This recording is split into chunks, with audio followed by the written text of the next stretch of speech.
Good morning and welcome to Round the Globe on Aneke TV. First, let's look at stories making the headlines. U.S. warns China over clash with Philippine vessel in South China City. Lima mayor to join Peru's presidential race. Fresh fury in Indonesia as lawmakers approve huge allowance hike. China slaps port fees on U.S. ships. 42 dead in South Africa bus crash. As Sufa's back, no pay, no work. Federal government disburses 300 billion naira to 8.1 million households. I am Aneke. Now the news in details. The United Nations has thrown its weight behind the Philippines after a violent encounter between Chinese and Filipino vessels in the disputed Spratly Islands, where Manila accused Beijing of ramming and using water cannons on its ship.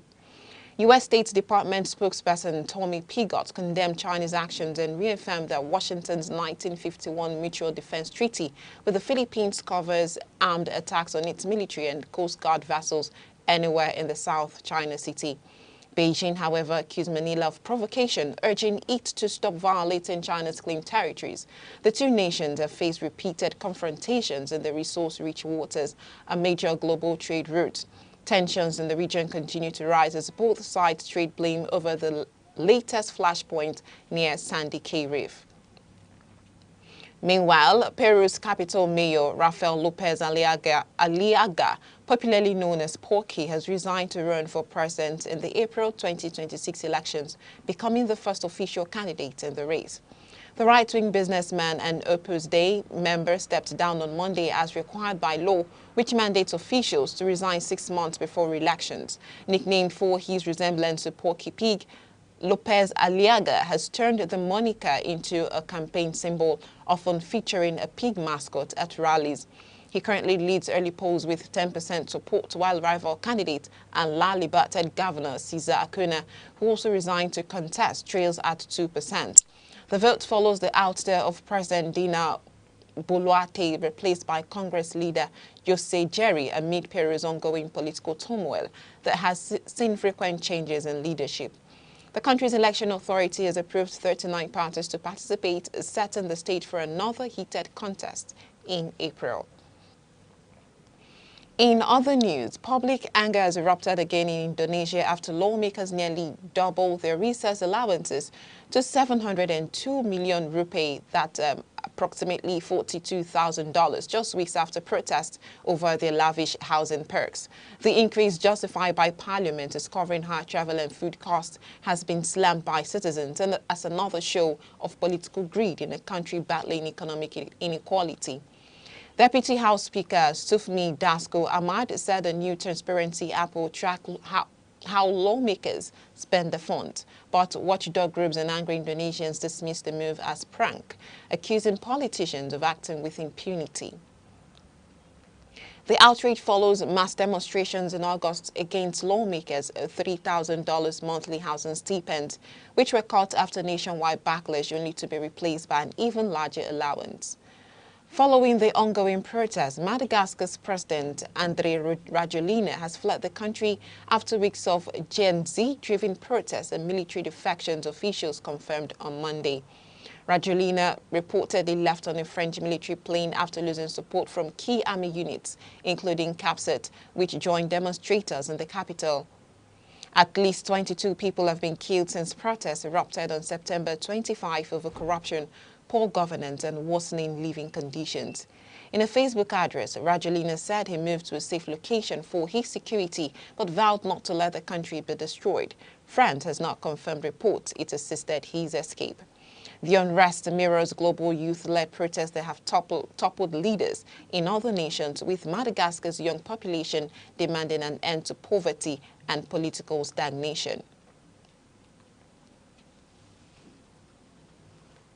In a tragic accident, at least 42 people have died after a bus plunged off the N1 highway near Makado in South Africa's Limpopo province, President Cyril Ramaphosa confirmed on Monday.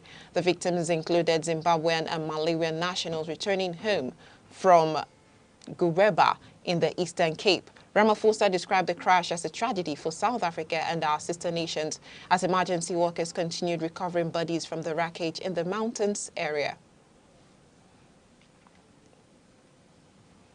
In Congo, suspected Islamic State-backed rebels killed at least 19 civilians in an overnight assault on Mukondo village, North Kivu province, Eastern Congo officials said on Monday.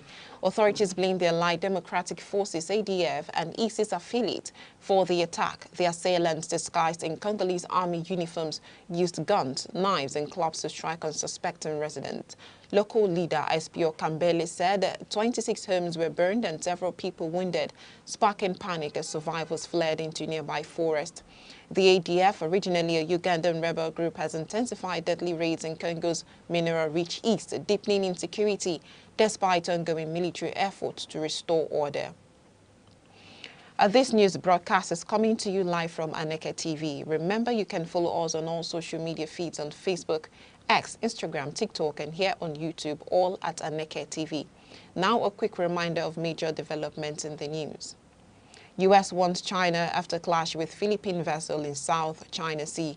Lima mayor to join in Peru's presidential race. Fresh fury in Indonesia as lawmakers approve huge allowance hike. China slaps port fees on U.S. ships. 42 dead in South Africa bus crash. And coming up shortly, ASU fires back, no pay, no work. Federal government disburses 300 billion naira to 8.1 million households. Please stay with us. Hello, I'm Debra Wakova. I am Chidimike Mede. I am Uche Osai. I'm Chiwendo Ifeonwankwe. My name is Obobina Samson. Please keep watching Aneke TV, or you can visit us on our socials like Instagram, Facebook, X, TikTok, or YouTube, all at Aneke TV. This is Aneke TV. We move with the world.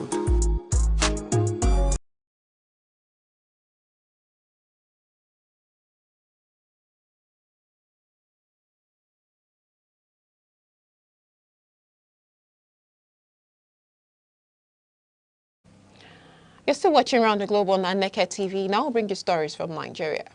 The Academic Staff Union of Universities, ASU, has hit back at the federal government's threat to enforce a no-pay, no-work policy, declaring its own stance, no pay, no work.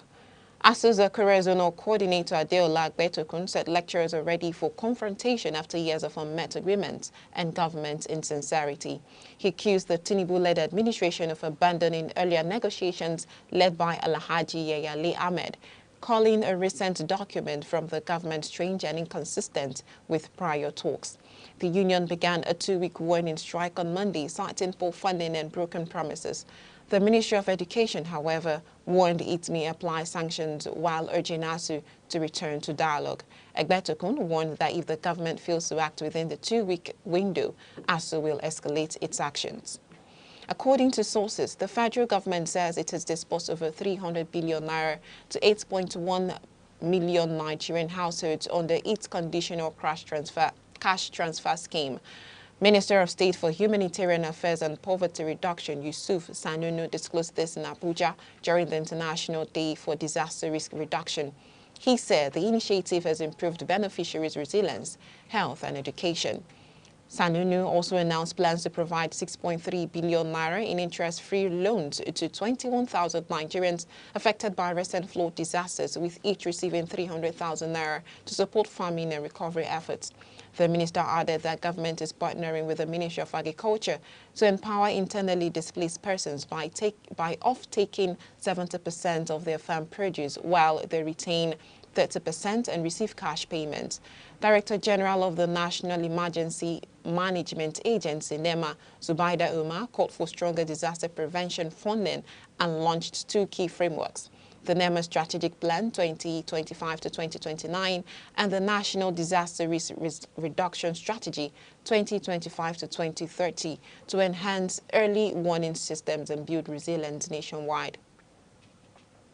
Officials confirmed that Abia State Governor Alex Oti has approved the payment of a 16-year backlog of benefits owed to 265 deceased civil servants in the state. Commissioner for Information, Oke Kanu, announced the development after the State Executive Council meeting on Monday, saying 50 million naira has been released to verify next of kin as part of the governor's commitment to workers' welfare. Kanu also revealed that Abia has secured approval to acquire 60% stake in EEDC assets, a move expected to boost electricity supply across 8 local government areas, including Ohafia, which will soon regain power after years of blackout. In addition, the governor inaugurated the Abia Technological Skills Acquisition Center Board, chaired by engineering expert Professor Ndubisi Ekekwe, to drive youth empowerment and job creation in the state. Also, Imo State Governor Hope Uzodinma has announced that residents will begin to enjoy uninterrupted 24-hour electricity supply from November. Speaking during a stakeholders meeting in Owerri, Uzodinma said the Urashi Power Plant project, backed by law, will kick off with a test run in Owerri before expanding to Olu, Okigwe, and Mbise zones. He also revealed that residents earning below 150,000 naira monthly would be exempted from paying personal income tax, while oil companies would cover the cost of implementing the policy. The governor added that retirees and students will enjoy free rides on major routes using newly acquired CNG-powered buses.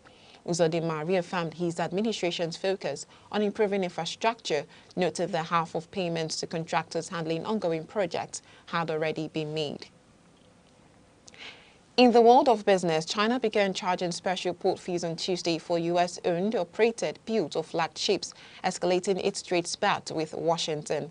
According to state broadcaster CCTV, vessels built in China and empty ships entering Chinese shipyards for repairs will be exempt from the new levies.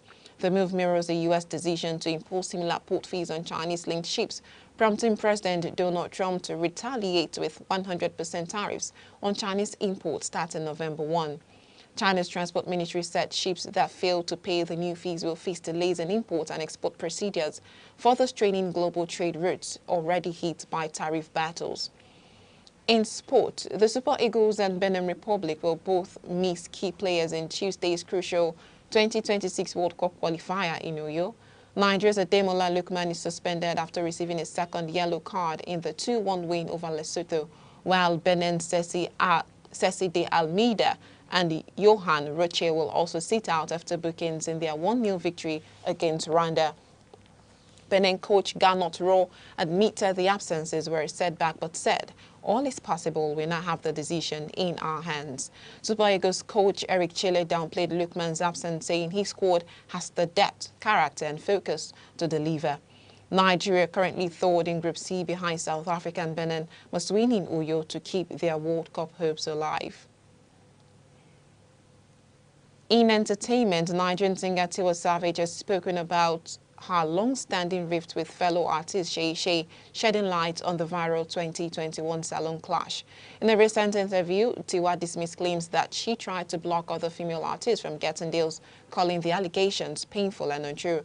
"I would never block anyone's bag. I am so pro-women," she said, adding that she once lost a Pepsi endorsement to Shay Shay while pregnant. Tiwa said the feud began after Shay Shay released a diss track and later approached her in a salon, pretending all was well. The encounter sparked one of Nigeria's most viral celebrity confrontations. While Shay has previously sought reconciliation, Tiwa's comments suggest the bad blood may have stemmed from industry gossip and long-held misunderstandings. And that's all around the globe, but to end around the globe, here are the main points. The United States condemned China for ramming a Philippine vessel in the South China Sea. The federal government disbursed 300 billion naira to 8.1 million households under its cash transfer scheme. At least 42 people were killed when a bus plunged off a highway in Limpopo province. And that's all on the news. To end the news for breaking news and eyewitness reports, please call 0703 043 7110, or you can send the message across all our social media platforms on Facebook, X, Instagram, TikTok, and right here on YouTube, all at Aneke TV. I am Amaka Nichi. Thank you for joining us.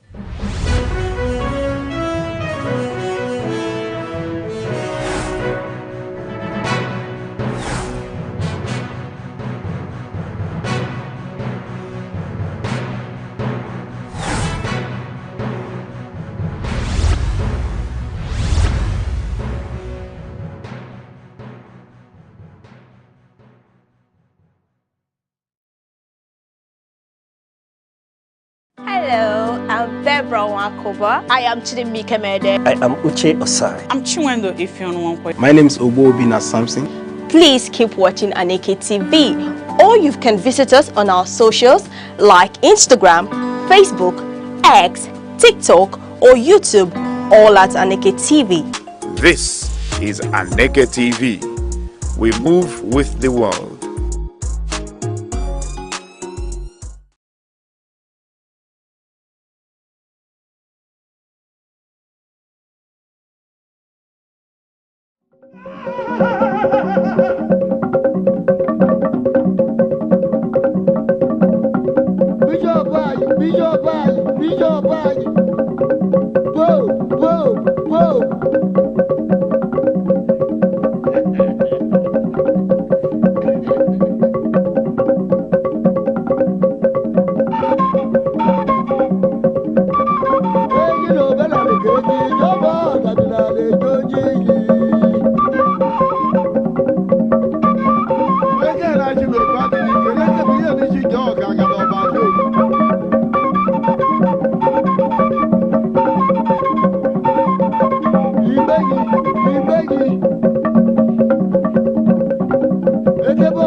The Federal Capital Territory, FCT, is a monumental city of edifice strategically designed to showcase the aesthetic beauty of a natural ambience, a land of opportunities often referred to as the center of unity. Abuja is the political hub of the nation, lying strategically at the center of Nigeria. It was officially designated as the capital in 1976, replacing Lagos, and formally became the seat of government in 1991. The decision to build Abuja was rooted in its central location, neutrality among Nigeria's diverse ethnic groups, and its vast land space, which made it perfect for expansion. Today, Abuja has grown into a well-planned, organized, and prestigious city that tells the story of Nigeria's unity and ambition. Early mornings in Abuja are alive with the buzzing sound of cars speeding through wide boulevards and flyovers. Porsche cars and executive luxury vehicles glide alongside long buses and motorcycles, painting a picture of a city where classes mix but remain distinct. It is a city where aristocrats, ruling elites, and key players of the capitalist industry share the same roads with artisans, traders, and ordinary Nigerians striving for daily survival. Yet, despite the aura of power, excellence, and wealth, Abuja is uniquely human. It is not unusual to see a minister of the Federal Republic or a high-ranking official standing in line at a shopping mall, waiting to buy one or two things like everyone else. That blend of prestige and simplicity is part of what makes Abuja truly alive. As the center of unity, Abuja is home to people from every corner of the nation, hosting over 5 major ethnic languages and countless cultural groups. Each carries its cultural emblem and beliefs, all interwoven into the city's cosmopolitan fabric. Added to this is Abuja's international status. Embassies from nearly every nation in the world stand tall within its borders, making it not just Nigeria's capital, but also a diplomatic hub where cultures, politics, and global relations converge. The city's uniqueness is greatly seen in its structures and landmarks. Its skyline boasts the impressive NNPC Towers, the Golden Domed National Mosque, the World Trade Center, the City Gate, and the imposing Federal Secretariat. The Central Bank of Nigeria rises as a symbol of economic authority, while the National Assembly complex represents democracy in action. Justice is anchored at the Supreme Court, and other high courts, and national pride gathers at the Bola Ahmed Tinubu International Conference Center, a hub for global summits and national dialogues. These monumental structures scattered across the city give Abuja its distinctive blend of power, beauty, and modernity. Abuja's districts are carefully planned and speak volumes of its identity. Maitama is mapped out as a residential haven for the wealthy, top politicians, and high-profile individuals. Asokoro is equally affluent, hosting ministers, governors, and ambassadors. Katampe Extension and Gazupe Estate are fast-rising luxury neighborhoods with scenic landscapes, while areas like Garki, Wuse, and Area 11 estates blend commercial activities with residential living. Each zone tells its own story, yet all are tied together by the city's larger vision of order and beauty. Infrastructure is one of Abuja's strongest assets. Unlike many cities that grew without planning, Abuja was designed with foresight. Its broad highways are lined with greenery. Its roundabouts are often adorned with fountains and sculptures, and its flyovers make navigation seamless. The city gate stands as a welcoming symbol of pride, while routes leading to Aso Rock Presidential Villa reflect the seat of Nigeria's authority. From the Nnamdi Azikiwe International Airport, travelers from across the world step into a city that is both modern and distinctly Nigerian. What makes Abuja special is not only its structures but also its spirit. It is a city where wealth and influence meets.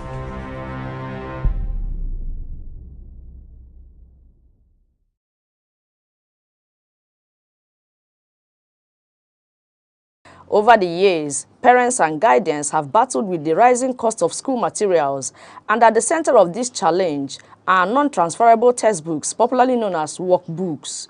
These books are designed in such a way that once a child has written in them, they cannot be passed on to siblings or other students.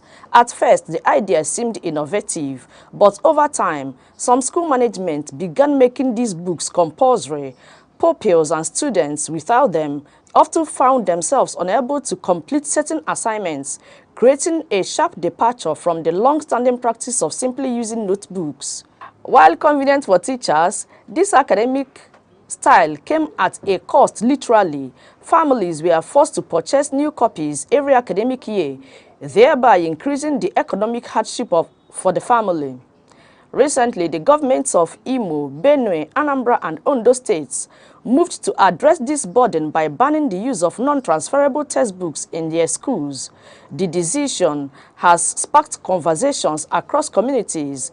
When Aneke TV spoke with parents and guardians, reactions were mixed. Many expressed relief, welcoming the chance to save money and return to a culture of reusing books. Others, particularly in states yet to adopt the policy, are watching closely, hoping similar changes will soon reach their children's classrooms. I believe the government meant well for schools by making that policy of non-transferable textbooks to schools. Though it has not gotten down to Enugu State, but I believe in due time our government will review its own as well. It's not bad for me to say that. It's not bad because the curriculum review, I know it comes, I think, 3 years, every 3 or 4 years. If a textbook, if a child or children in a particular family uses the textbook, at the time there will be another curriculum review. If he prompts to change that textbook, we will follow suit. It's a welcome development, and I believe the government meant well. It's quite discouraging and it's quite disturbing that somebody, your sibling, the book, for instance, the book somebody used, then that the person's sibling, the child's sibling, that is coming to the class the next academic session will not use that book. It's not healthy, it's not the ideal thing. It's exploitative. And wherever such thing is tenable, they should think twice and change it, because it's not good. It's a beautiful and welcome development.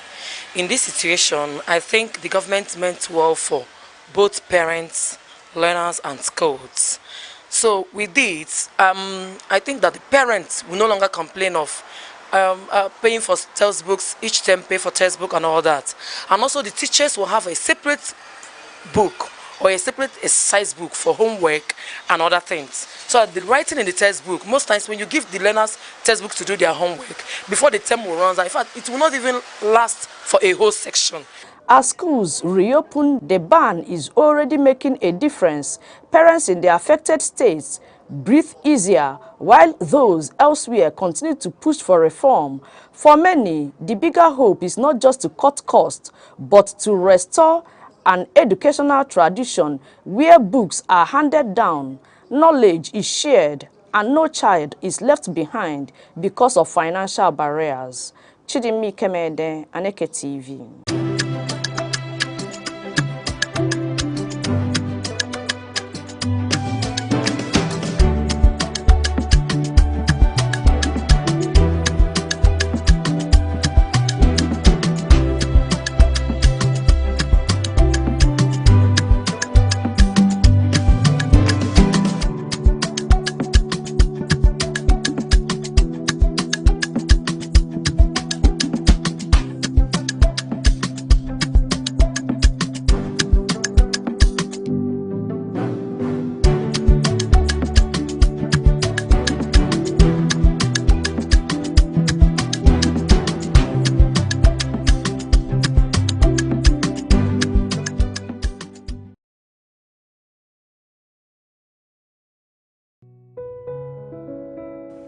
Conflict is normal, but violence is not.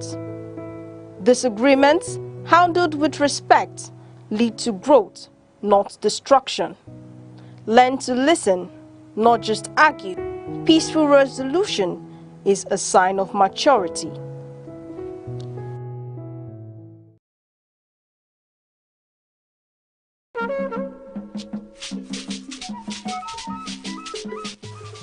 Dedication is doing your best, even when no one is watching. It is the quiet force behind every masterpiece and every breakthrough. With consistency and focus, you don't just chase excellence, you become it. Stay dedicated, the results will speak.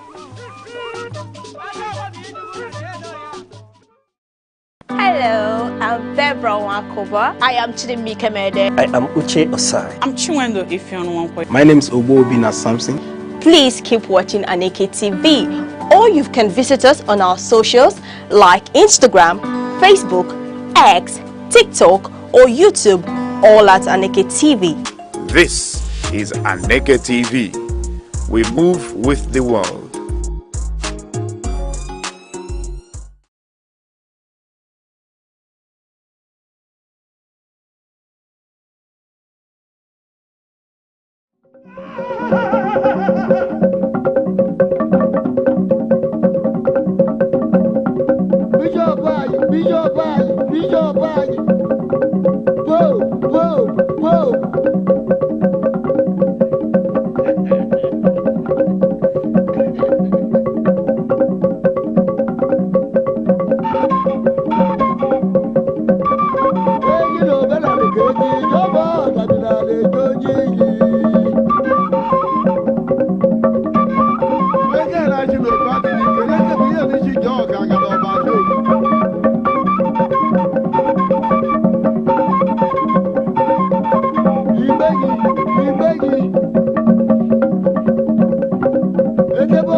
Beautiful morning, Nigeria. Good morning, O42, and a cheerful morning to everyone watching from near and far. You're tuned into Sunrise on Aneke TV, your daily dose of energy, vibes, and light to kickstart the day. I'm Debra Wakoba, coming to you live from our buzzing studio right here in Enugu.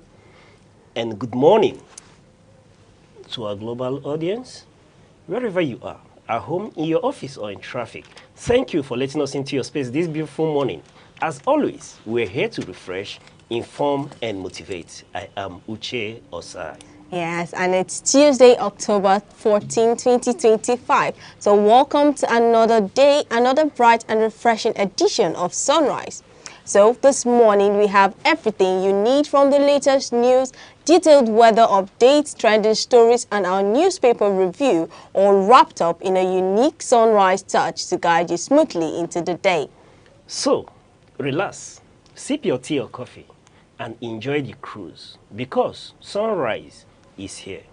Yes, and here on Sunrise, we'll start this morning. We are kicking things off with our quote of the day, a spark of wisdom to inspire us, lift our spirits, fuel our creativity, and keep us well driven as we take on the day. And right after that, we'll give you today's stories from our newspaper headlines. All the key updates you need will be served hot and tasty. Yes, and of course, we've also got our weather reports covering major cities in the southeast that will keep us comfortable and ready to go out. And later, we'll take you through today's celebrations or observance to lift your spirit. Yes. Now, moving over to our quote of the day. Our quote of the day is coming from William A. Forster. And his quote says, "Quality is never an accident. It is always the result of high intention, sincere effort, intelligent direction, and skillful execution.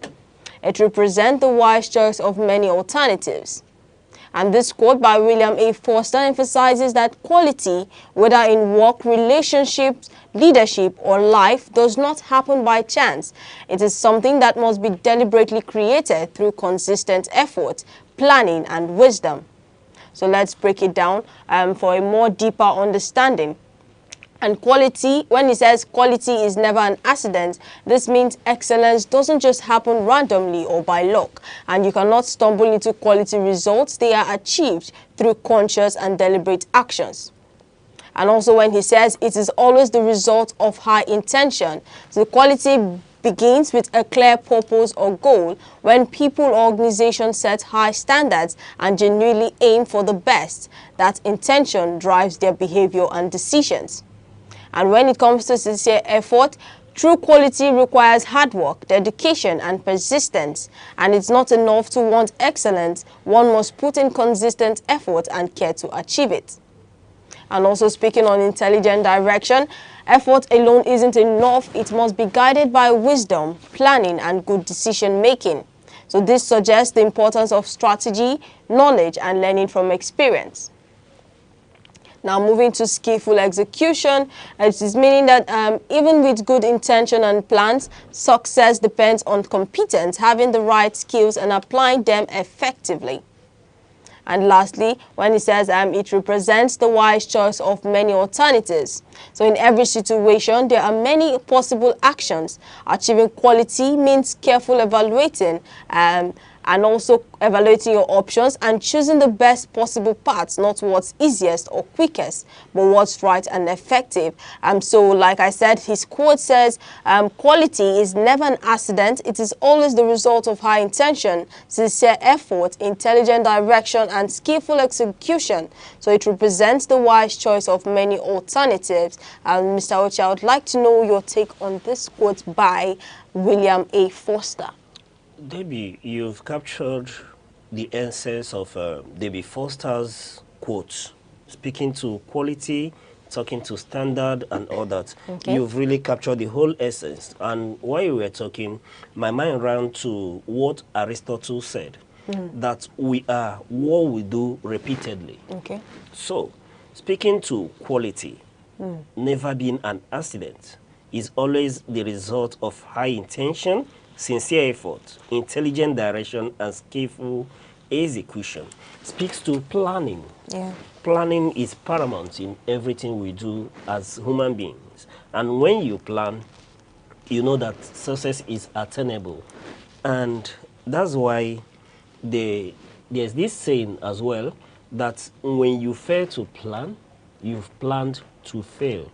So in this instance, I'd rather go into battle with a skillful and well thought out plan for execution. And that brings me to, when you come into marketing, you understand, you see everything in marketing talking about capturing any segment of the market. For you to either launch a brand into the market, catch a segment of the market, it deals with thorough planning. And with thorough planning, Debbie, I can categorically tell you that you won't have issue with execution. And when you don't have issue with execution, then you are halfway to realizing your plan. And you can be rest assured that success is within horizon and is achievable. And then, in this quote, I've seen the essence of quality and standard.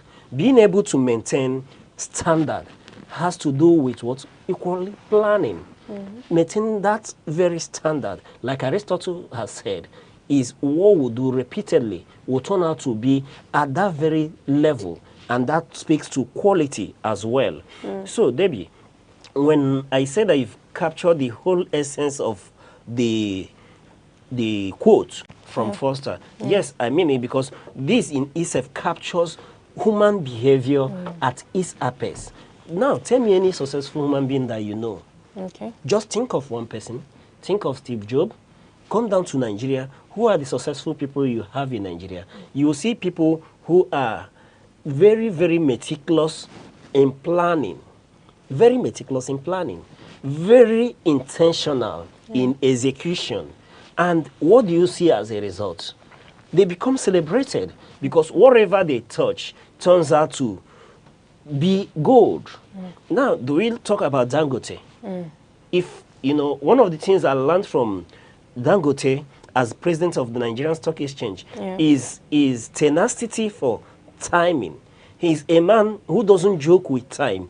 When he tells you that he will be in a meeting by 7 o'clock, be rest assured that you will meet him at that meeting at 6:50.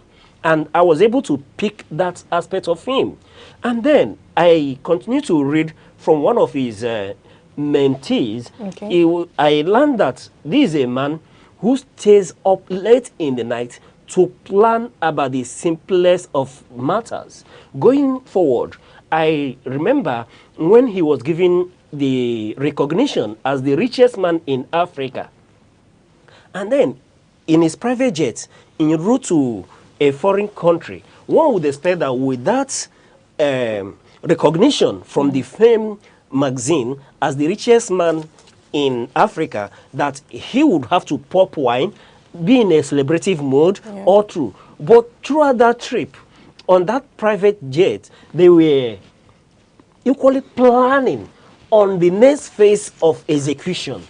So, Debbie, when you talk about these successful people, you see this quote by William Foster being reflected in their life. And I look at that quote again, say, quality is never an accident. And like I've mentioned from Dangote, you will realize that whatever he has attained in life and what he will attain, because one thing I can tell you categorically from studying him and reading everything about him, that like, when I came into closer proximity to him, that made me to begin to see him from a different perspective, and I started studying him. And I will tell you categorically, Debbie, that when you go, today we have the Dangote refinery that has the capacity to refine 650 barrel per day of crude.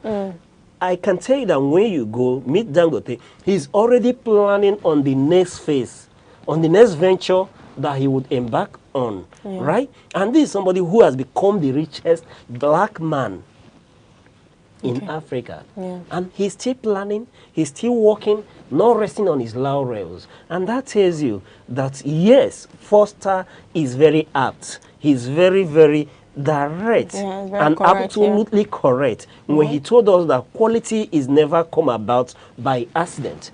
So, if these men, do we go further, Debbie? Look at Otedola, for example. Look at another person that I hold in high esteem when I study successful people in Nigeria is Mike Adenuga. You know, when I listen to Mike Adenuga about his story with these exploits with corn oil, you understand? This is someone that at a very point in time, in his life. He lost virtually everything he has, borrowed millions in dollars into oil exploration. And they were when they were storing oil, they were almost at the verge of giving up. In fact, those are the onshore that were drilling, searching for this oil, almost gave up. When they called him, and he was already running into billions of debt. When they called him, they were almost giving. He said they should go further. They should try one more time. That's after days of exploration and not hitting oil in that very well. You understand? Yeah. And he told them, okay, debts are running by day. And what did he do? He said they should try one more time. The late mothers at that time was telling him, why not give it up and then start looking for means or ways to be able to pay this debt, go renegotiate. But he said they should go one step further. And in going one step further, after several days of exploration, they were able to hit oil. And that's the success story we have of corn oil today. And that equally, when you begin to study him, you see that zeal, that meticulous, that attention to detail, ready to go extra mile in order to achieve that quality that Foster has told us is not by accident. Yeah. This is a man that goes to office by 2 a.m. in the morning, interviews his staff, recruits his staff himself. And you see that level of meticulousness. Debbie, one cannot really be far-fetched when you take to William Foster in saying that quality is never an accident. That is always as a result of high intention, sincere effort, intelligent direction, and skillful execution. And that's the life of this man. I bet a few that I've just mentioned. Think of Otedola, think of Adenuga, think of Dangote. You will see their life reflected in this. Yeah. All right, thank you very much for that. Well, my take on this also, like to sum it up, Foster's quote teaches that quality is the outcome of purpose, effort, and intelligence, and also skill combined. So it's a call for excellence in everything we do, to be intentional, disciplined, and also thoughtful rather than careless or being complacent. Okay, please do not forget that each new sunrise is a brand new chance, a chance for us to grow, for us to try something exciting, learn something different, or simply enjoy the moment. We'll go on a short break. Up next will be the weather report. Hello, I'm Debra Wakoba. I am Chidimike Mede. I am Uche Osai. I'm Chiwendo Ifeonwankwe. My name is Obobina Samson. Please keep watching Aneke TV, or you can visit us on our socials like Instagram, Facebook, X, TikTok, or YouTube, all at Aneke TV. This is Aneke TV. We move with the world.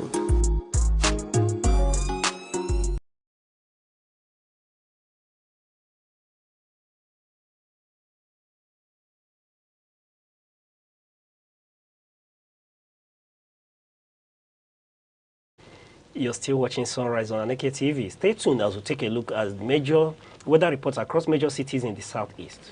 Yes, and we'll begin with Oka. Good morning, Oka. Expect cloudy start with thunderstorms likely around 7 to 8 a.m.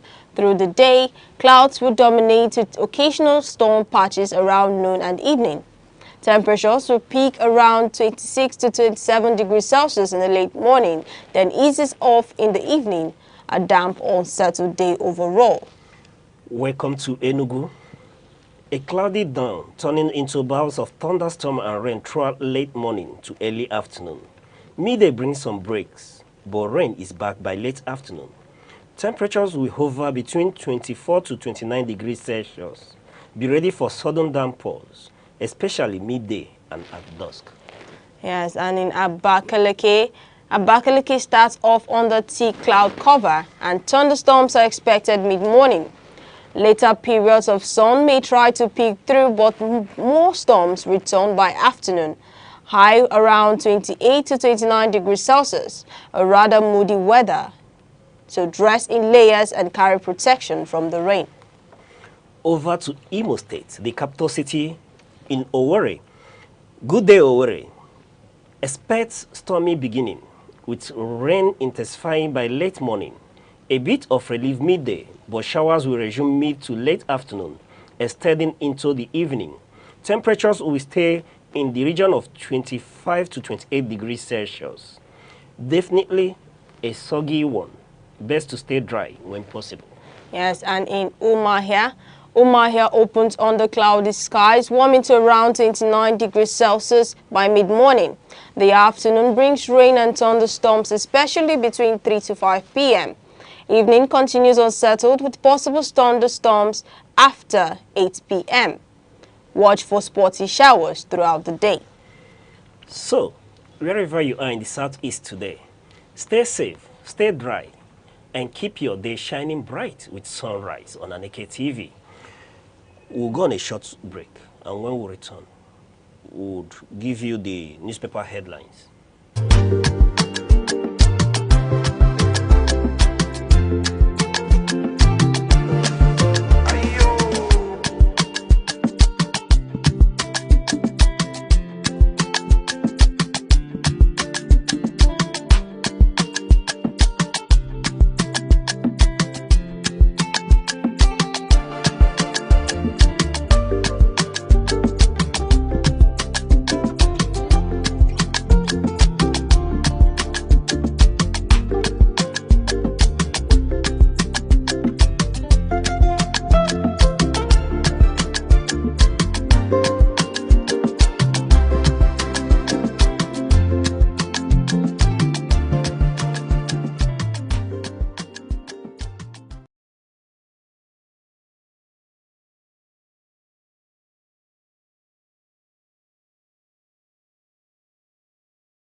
You're still watching Sunrise on Aneke TV. So let's see what's making front page news today in the Nation Punch, Vanguard and the Guardian newspaper. Now on the Nation headlines, we have Mba opens another gale of governors' defections to APC. And on the Punch headlines, we have 2027 opposition split over NAS poll shift plan. And in the Vanguard headline, we have do or die clash, 3 teams, 1 chance. And in the Guardian headline, we have 72.64% of Nigerians' petrol imported amid rivalry from new refineries. And we're beginning today's paper on the Guardian headline that says 72.64% of Nigerians' petrol imported amid rivalry from new refineries. Nigeria continues to depend heavily on imported petrol to the tune of 72.64% of national consumption over the past 9 months between October 2024 and July 2025. Out of about 12.5 billion liters consumed, only 3.5 billion liters were supplied domestically, largely from the Dangote refinery. And also this means 9.08 billion liters were imported, a stark reminder that even with new refineries coming up, true energy self-sufficiency remains elusive. Mr. Ocha, I would like to know your take on this. All right. You know, it's quite appalling that at this time we're still encountering headlines like this, leading to the point that we're still heavily dependent on the importation of petroleum products from outside Nigeria. One would expect naturally that with the coming of the Dangote refinery on board and what is left of our refineries are producing, that at this point in our nation's history and life, we will be less dependent on the importation of petroleum products. But like you've read out, one begins to wonder what has gone amiss. And I can categorically tell you that this headline is a pointer to the things that are wrong in our nation. This is a nation that started exploration of crude as early far back as in the 60s till this day. And we do not have working refineries that we can say these are national treasure when it comes to oil production. None of them are working. Today we are heavily reliant and celebrating the Dangote refinery that just came on board recently, and with the capacity to produce 650 barrels of crude per day. We are celebrating this. This is an individual who, like who said, is dedicated to see that everything he is involved in is working. And that's an example with the Dangote refinery. He has come on board and he has helped this nation. One now begins to ask the question, what will have become of Nigeria if the Dangote refinery has not come on board? Perhaps, Debbie, by now you and I will not be in the studio speaking Dogo Turenchi about this. That is speaking big grammar on all these issues.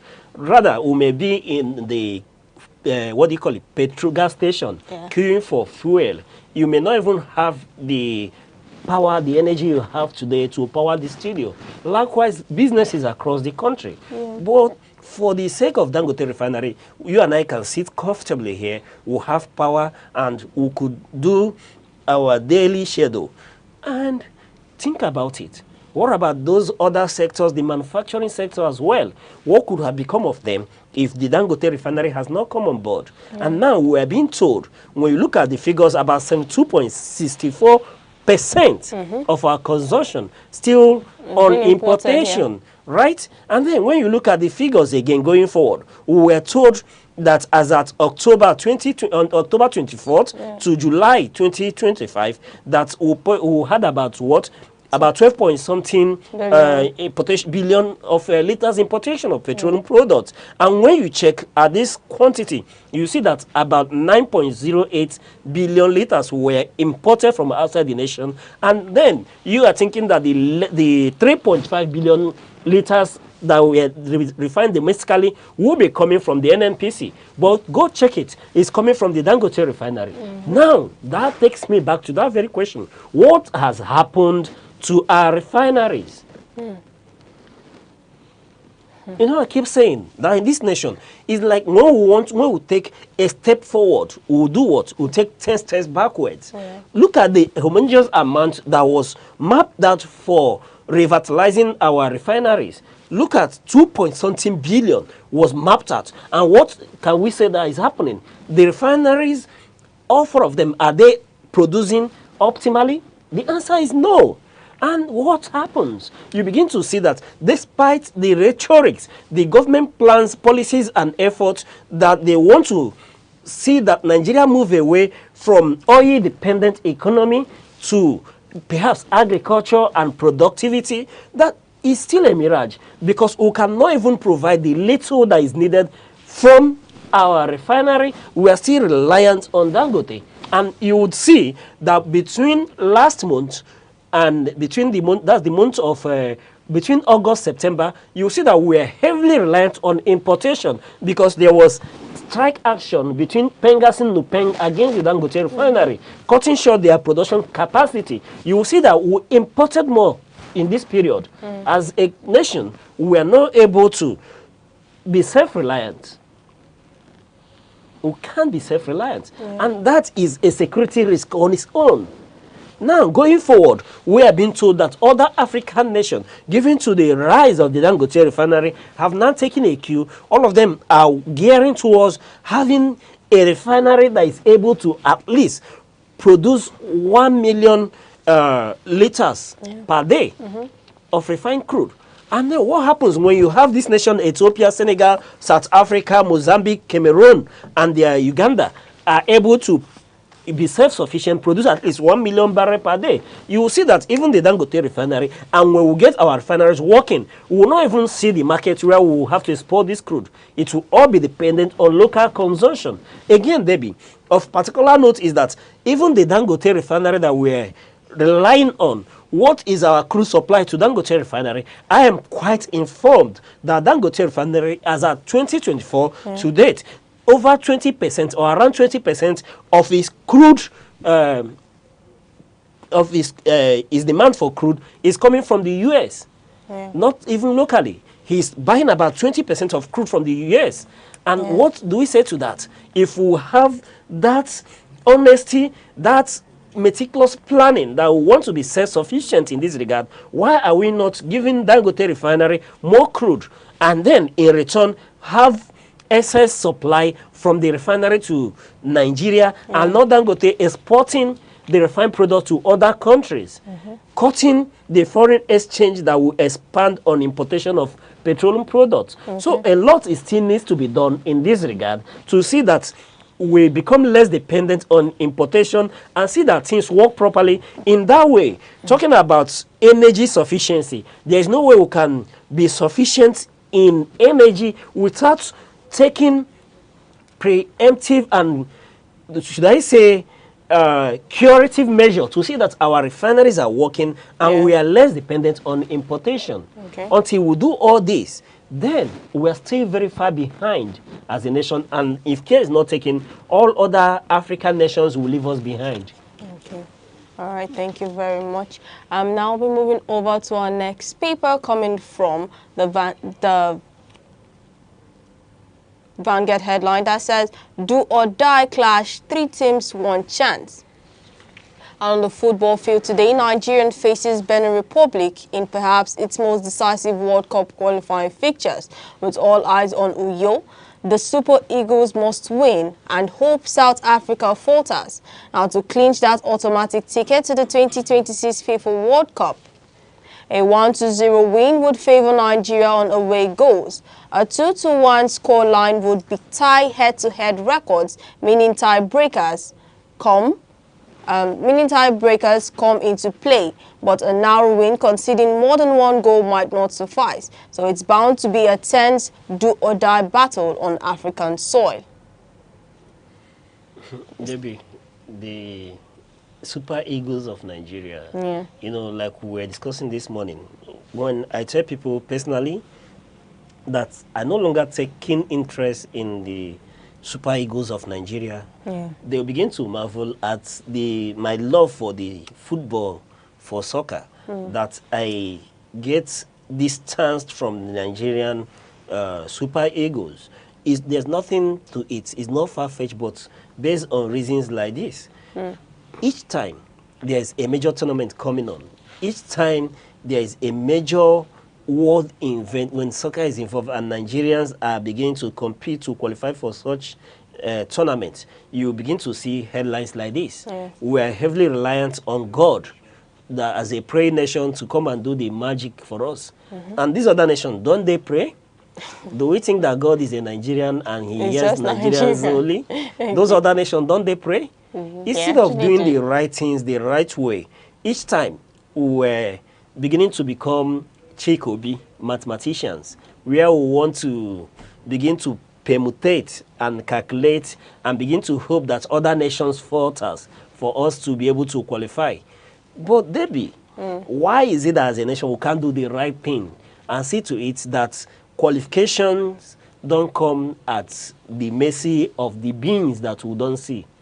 Each time we are doing calculation, now we are being told that they need to at least win by 1-0 to be able to stand a good chance. What happened throughout the qualification till it gets to the last match, where we are now dependent and calling on God to help other nations lose their match, and then we want to win by 1-0 to be mathematically positioned to qualify. You know, it's issues like this that make me distance myself from the national team. People keep wondering, yes, I love the game. I love the game of soccer. I love everything about it. I love that I love if given the opportunity to expatiate that football is a religion of its own.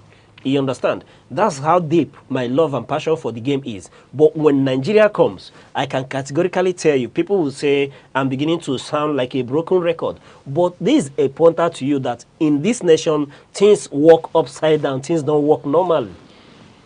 Now, why do we go into mathematical qualification? This is a nation that failed to qualify for 2022 Qatar World Cup. When we failed to qualify for the Qatar World Cup, what have we done since 2022 to date? How many homegrown players are in this team? We are reliant on our foreign nationals. Very good, very commendable.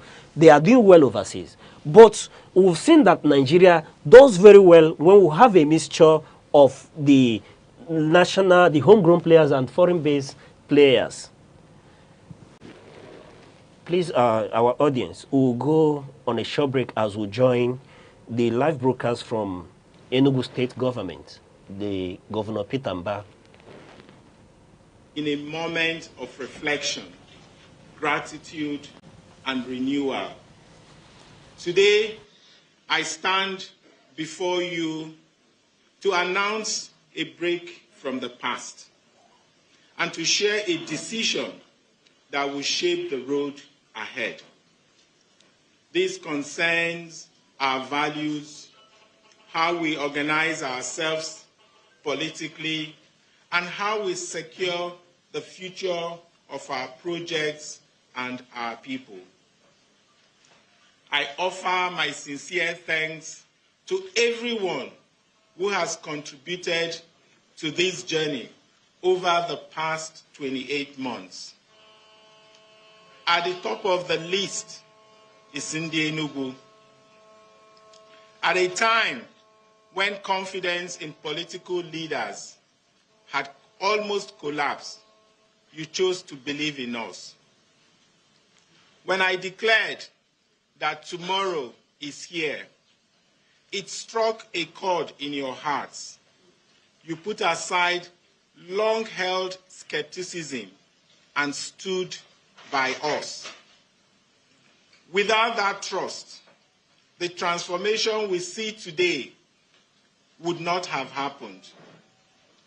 Let us pause for a moment and consider what this transformation looks like.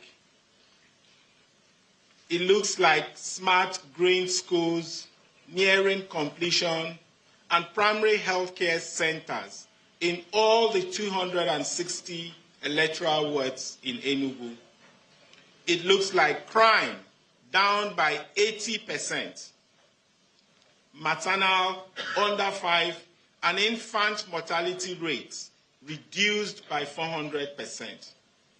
It looks like a command and control center with AI-embedded security surveillance system and 150 distress response squad vehicles that guarantee safe streets and neighborhoods. It looks like water flowing again through mains and restored supply. It looks like over 1,000 kilometers of paved roads.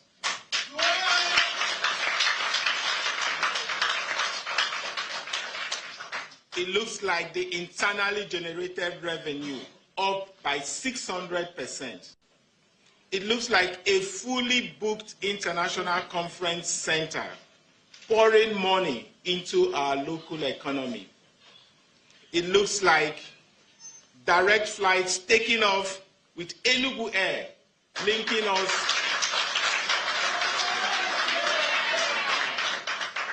us to the key cities across Nigeria and beyond.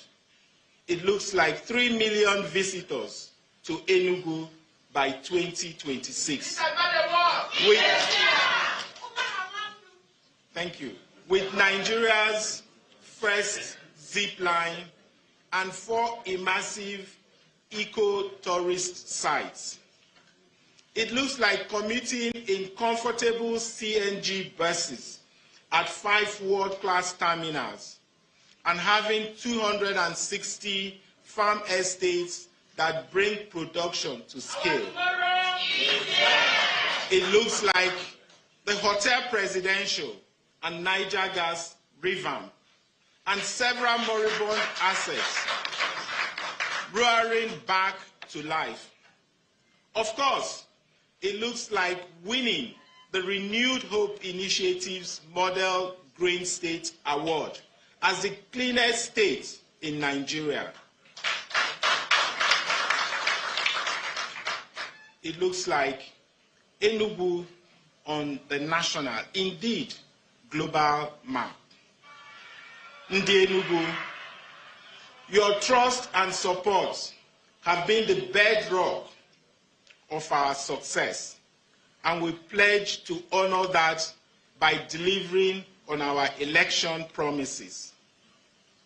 Our elder statesmen have also demonstrated generosity and foresight. Many of you had witnessed decades of broken promises.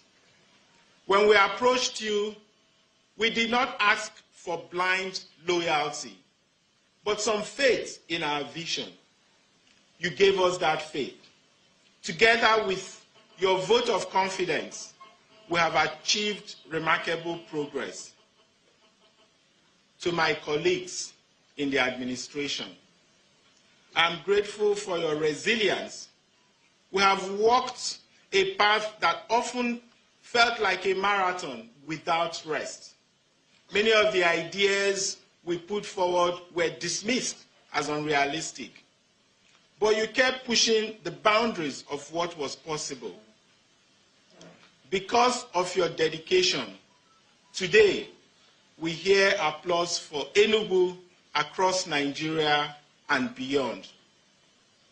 To the People's Democratic Party, which provided us the platform on which we campaigned and won, I extend deep gratitude. The PDP supported us through a demanding campaign and joined us in celebrating the victory. For nearly 3 decades, the PDP and the people of Enugu worked side by side, united by shared purpose. Together, we built relationships that would always matter to me personally and to this state. Yet, leadership sometimes demands difficult, even painful decisions in the service of higher principles and goals.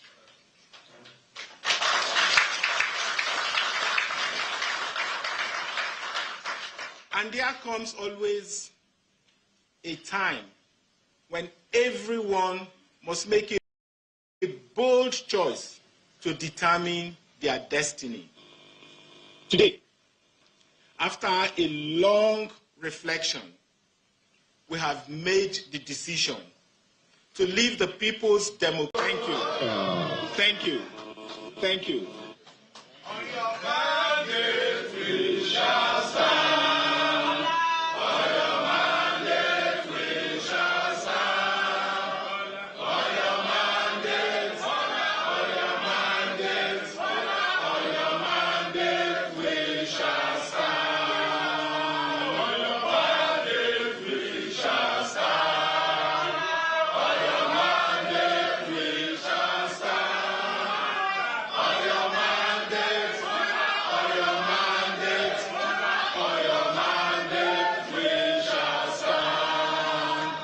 Thank you.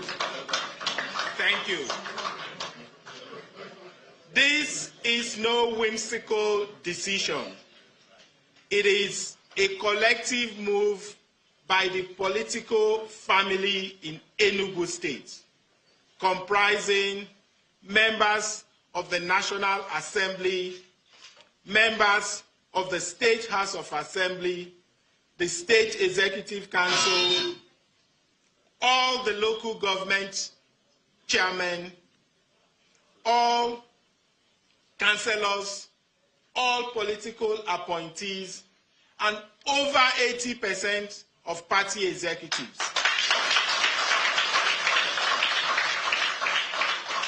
Over the past months, I have thought carefully about the path forward.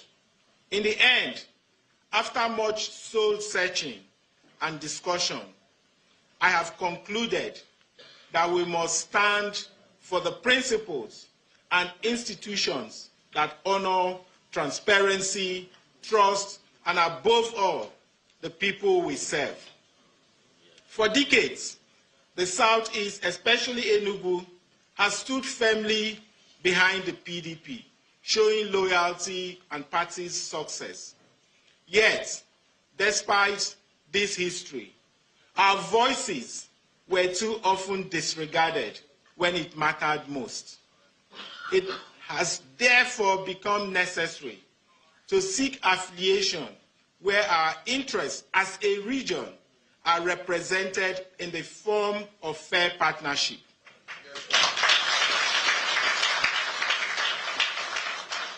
We are not moving from a place of resentment or fear.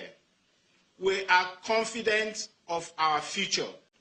We have no axe to grind, no personal points to make, but fairness and respect and integrity must guide our choices for that future to be ours.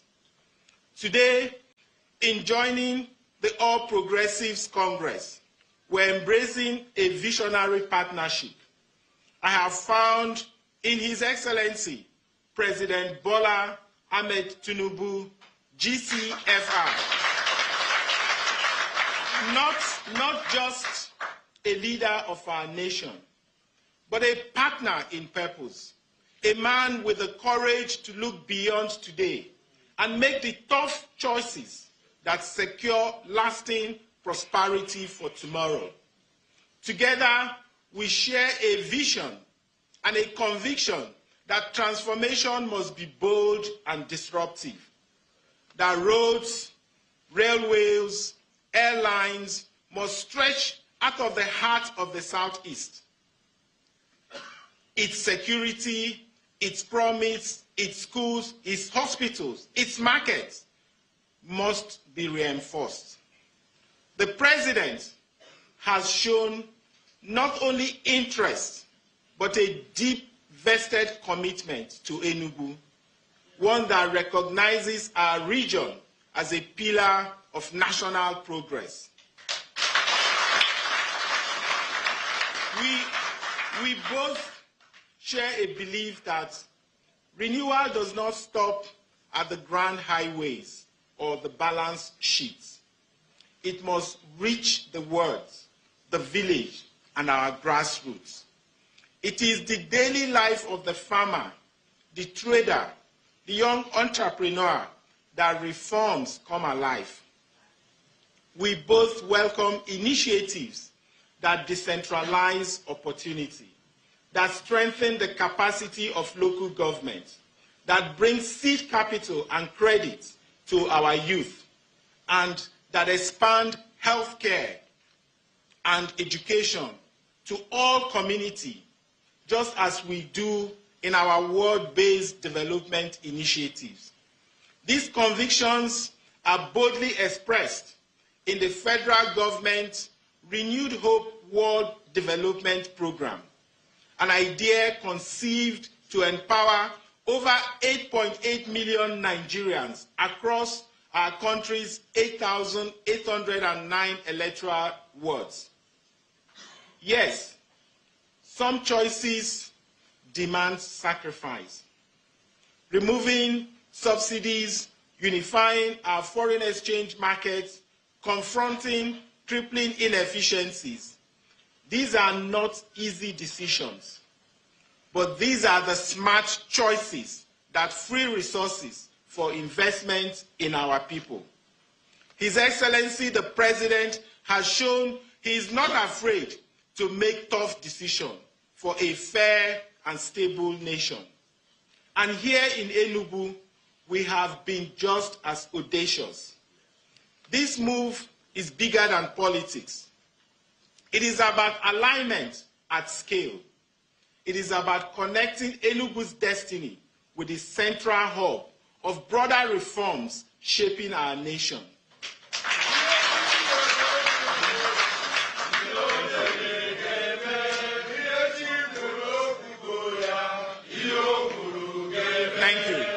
Thank you.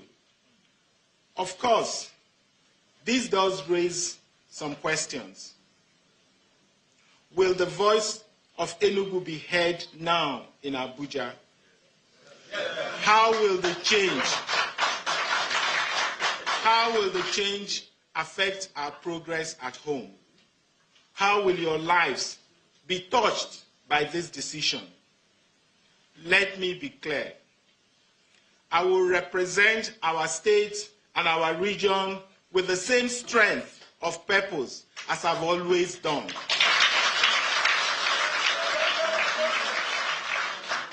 Our Igbo DNA does not change.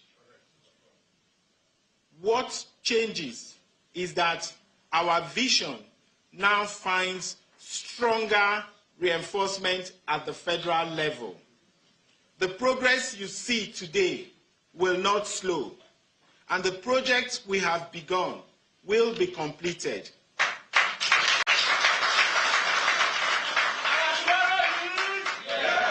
Yes, there have been challenges and delays along the way, but make no mistake, schools, hospitals, roads, and our services will be finished as promised. To the political elite across the Southeast, I say this. Our people are watching. What they care about most are results. True leadership is about service to the people, not service to self. Yes. Principles, not personalities, must guide us. So Ndi Enugu, let me say this. This will not break our stride. We are a force of endeavor, and we need an ally who can match our ambition. Let me assure you, this is not a detour, but a conscious step towards a more compelling future. As we begin this new chapter, I ask for your understanding, your trust, your continued support.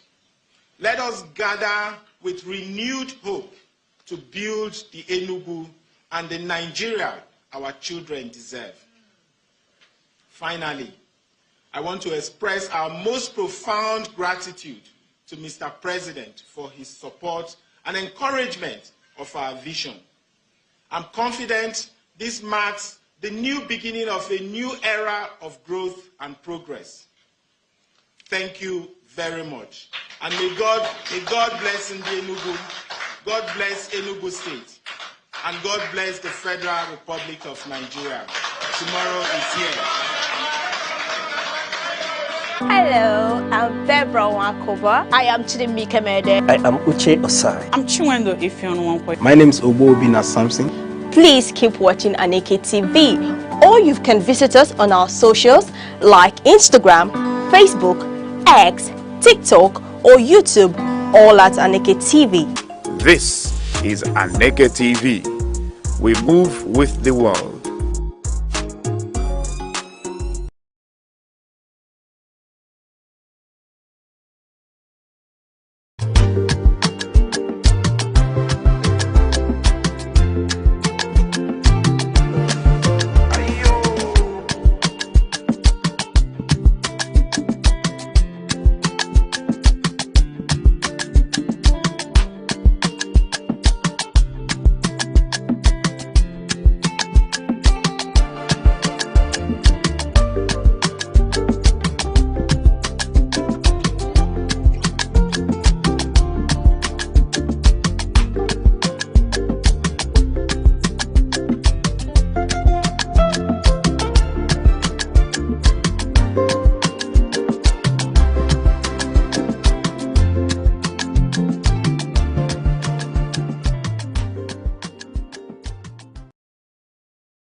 You're still watching Sunrise on Aneke TV. Well, we've heard the defection speech of the governor of Enugu State, Peter Mba. Mr. Uche, I would like to know your comments on his defection speech. JB, first of all, I thank our audience for staying with us to enjoy that beautiful speech from the governor of Enugu State. His defection speech, like you said, his speech was very loud, idealistic, and then commendable for the fact that while listening to him, I realized that he knows that he needs the people of Enugu State on his side. Yeah. He needs the masses on his side. And if you listen to his speech, that speech is boldly directed to the electorate of Enugu State. Now, he has tried to let us know that this decision was not just based on political survival, but on the need to align Enugu State at the center. And for him, he said he has found partnership in the vision of Mr. President. Though there are challenges, that he is of the view that though transformations can be bold and disruptive, therefore, he is not afraid to align with the center. However, listening to him, he did raise a pertinent question that all of us will look forward to see if an answer would arise from his defection from PDP to APC. And what's that defection? He said, at this point in time, will the voice of Enugu be heard in Abuja? That's one of the answers we hope to get from this defection. And then one begins to wonder beyond the alignment with the center, which he has told us that he has found a match between the vision of the federal government and that of Enugu. Now he has found a worthy partner to go in with. But one thing would still wait to be answered is if the developmental strides, is persuasive speech and action going forward will be able to erase the suspicion of Igbos, about Enugu people, about APC. So it still stands to be seen. However, like I did mention, is very, very important and very humbling to know that this governor places emphasis on the electorate in Enugu. And these are the people he cares so much for. He cares to bring them on board with him, despite the fact that almost all elected officials and appointed officials of Enugu State are moving with him, but he still so much cares about the opinion, the feelings of the electorates in Enugu State concerning his moving from PDP to APC. And at the center of it all is the fact that he said for the first time that Enugu is aligning with the ruling party once more. You can recall that for close to 12 years plus now, Enugu State has been in opposition all the while, ranging since 2015 that APC got to the center. Enugu had been at the opposing end. And for the first time, we are realigning with the ruling party. So one would hope that this will translate into more development, more empowerment, like the governor has mentioned. He has talked about the rail system, which is quite needed in eastern Nigeria and Enugu in particular. So, Debbie, we look forward to see the dividends, the empowerment, the development that would occur to Enugu people from this defection. Okay, well, thank you very much for that. We've all heard or we've all seen the speech from the Enugu governor from moving from PDP, the People's Democratic Party, to the to All Progressive Congress. Now we'll be playing a short video for you, so please stay tuned. Hello, I'm Deborah Wakoba. I am Chidimike Mede. I am Uche Osai. I'm Chiwendo Ifeonwankwe. My name is Obina Samson. Please keep watching Aneke TV, or you can visit us on our socials like Instagram, Facebook, X, TikTok, or YouTube, all at Aneke TV. This is Aneke TV. We move with the world.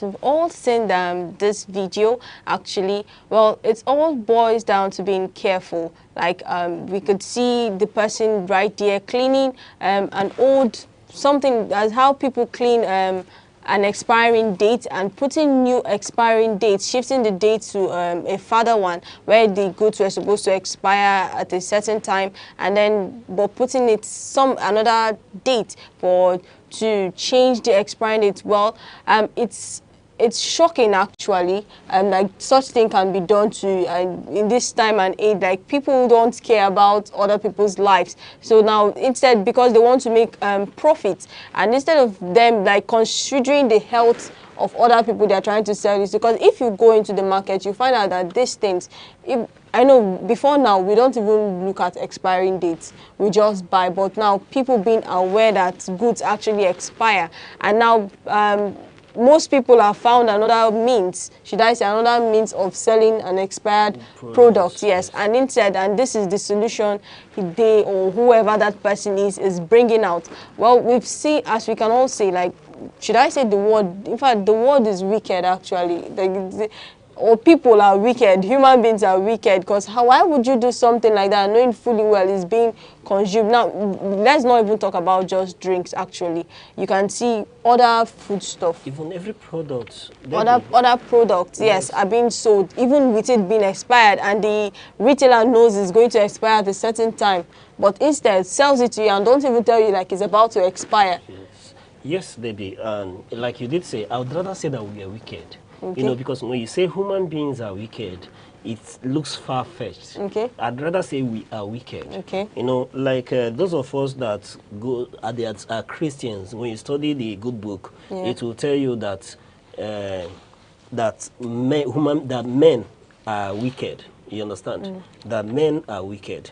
And in this era, I want to tell you, yes, what the scripture said is right. We are wicked. Because for a human being to have the heart to change an expired product into a living product by altering the dates, cleaning out, wiping out the dates, giving that alteration to put a life into that expired product is inhumanity to human.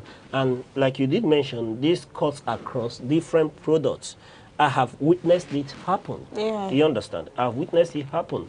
Even the medications we take, drugs, a lot of times they clean the expiry dates, extend the life of a dead product, and people consume these products.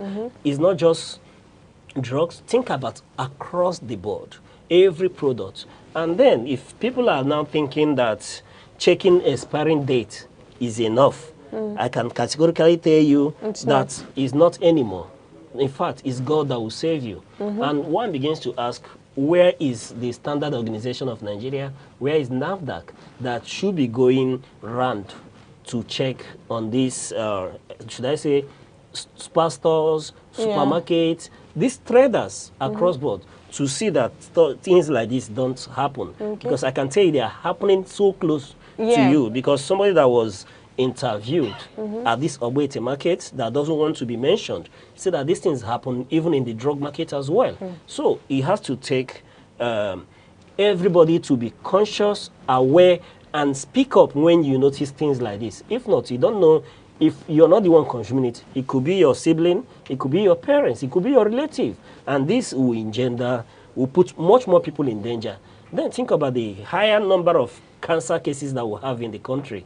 You understand? So everybody all hands has to be on deck. We don't just have to wait for government alone to check and sanitize this. And if I may advise, one, the issue here now should be the store you purchase from has to be a reliable one that you can trust. You understand? It's no longer about where, everywhere, or what product, but the reliability of who and where you purchase from matters, because you can't really tell who is into this practice or not. Okay, thank you very much for that. Well, please, we should try and be careful, especially when buying goods, and who you're buying goods from, like from people you know or you do not know. And also, please don't forget to follow or tag us across our social media feeds, across Instagram, Facebook, and X, or YouTube, or call our phone number 070-3043-7110. We'll be right back, and up next will be our celebration. Hello, I'm Debra Wakoba. I am Chidimike Mede. I am Uche Osai. I'm Chiwendo Ifeonwankwe. My name is Obobina Samson.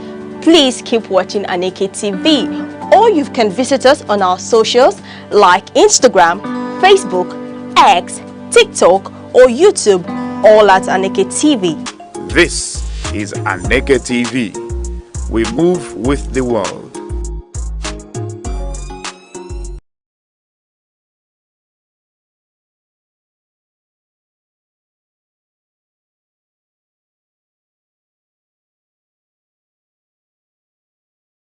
You're still watching Sunrise on Aneke TV. Well, today we'll be taking a look at our celebration, the World Standards Day, and its aims to raise awareness about the importance of standardization in ensuring the quality, safety, and efficiency of products, services, and systems.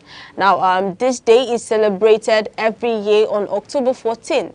It is a global observance dedicated to honoring the efforts of the thousands of experts around the world who develop and maintain international standards. Like we said, this day is to raise awareness about the importance of standardization in ensuring the quality and safety of products, services, and systems. And then standards, they make everyday life easier. They help ensure that products made in one country can work safely and effectively with those from another. For instance, electrical plugs, Wi-Fi systems, and mobile networks function properly worldwide because of international standards. And this day is jointly organized by the world's 3 leading international standardization bodies. They are the ISO, the International Organization for Standardization, IEC, International Electrotechnical Commission, the ITU, International Telecommunication Union. So together they promote the theme of the year and encourage nations, industries, and organizations to adopt and uphold global standards for sustainable development and innovation. And also, the aim of this day is to highlight the vital role standards play in technology, trade, and economy. And also, there is publication of annual themes each year that focuses on specific topics such as sustainability, innovation, or digital transformation.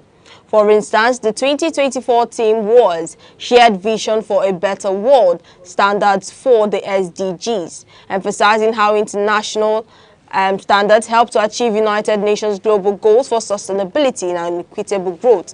And the theme quote for this year is, "Standards are the invisible backbone of quality." Well, that's it for today's celebration, and also that is a wrap on today's edition of Sunrise on Aneke TV. Thank you for staying with us today. It's always a pleasure having you on our show each morning. I am Debra Wakoba. And I'm Uche Osai. Stay good, be unique. Keep watching Aneke TV. It will come your way same time tomorrow. Bye-bye.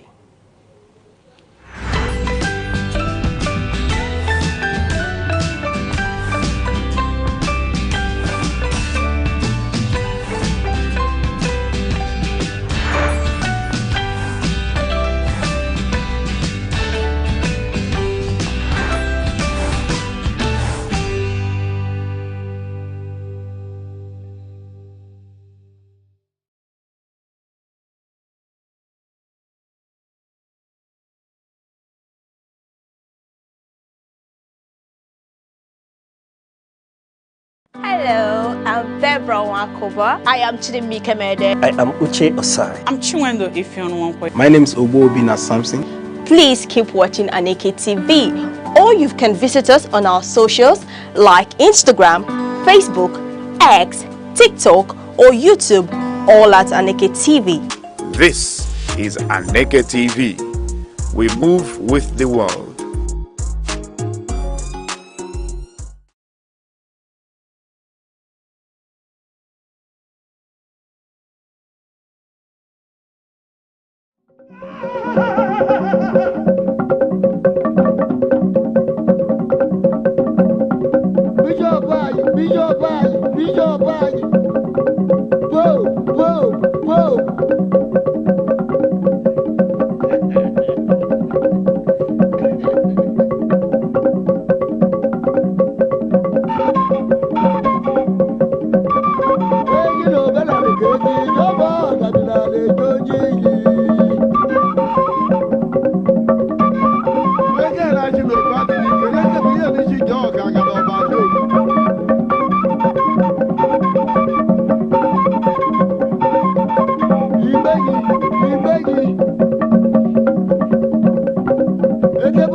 The Federal Capital Territory, FCT, is a monumental city of edifice strategically designed to showcase the aesthetic beauty of a natural ambience, a land of opportunities often referred to as the center of unity.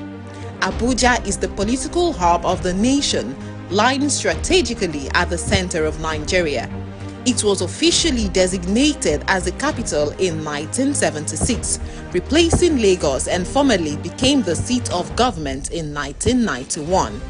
The decision to build Abuja was rooted in its central location, neutrality among Nigeria's diverse ethnic groups, and its vast land space, which made it perfect for expansion. Today, Abuja has grown into a well-planned, organized and prestigious city, that tells the story of Nigeria's unity and ambition. Early mornings in Abuja are alive with the buzzing sound of cars, speeding through wide boulevards and flyovers. Porsche cars and executive luxury vehicles glide alongside long buses and motorcycles, painting a picture of a city where classes mix but remain distinct.